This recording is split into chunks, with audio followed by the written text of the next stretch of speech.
তোমাদের দাদা খাওয়ার পর তো একদমই বিশ্বাস করতে চাইছে না এটা বাড়িতে বানিয়েছি, বলে কি না রেস্টুরেন্ট থেকে অর্ডার করেছি। বোঝো কি অবস্থা। তো এই মুচমুচে দারুণ সুস্বাদু রেসিপিটি বানানোর জন্য চুলোর উপর ফ্রাইং প্যানে জল গরম করে নিতে হবে। তারপর কয়েক টুকরো আলু স্লাইস আর দুটি মাছের টুকরো অ্যাড করে দিতে হবে, আর কয়েকটি লেবু স্লাইস এইভাবে অ্যাড করে দিতে হবে যাতে মাছের আষ্টে গন্ধটা একদমই চলে যায়। তোমরা যে কোনো মাছই নিতে পারো। 5 মিনিট মতো রান্না করে নিয়েছি। 5 মিনিটের মধ্যে খুব সুন্দরভাবে সেদ্ধ হয়ে গেছে। তো একটা প্লেটের মধ্যে তুলে রেখে দিচ্ছি। এবারে আলু আর মাছের টুকরো সম্পূর্ণ ঠান্ডা করে নিতে হবে।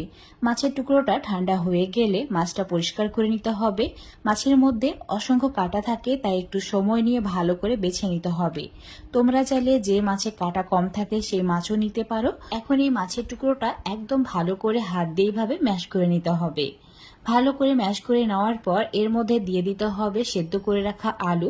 আলুগুলো হাত দিয়ে ঠিক এইভাবে ভেঙে নিচ্ছি। তোমরা চাইলে কোনো ম্যাশার দিয়ে প্রথমে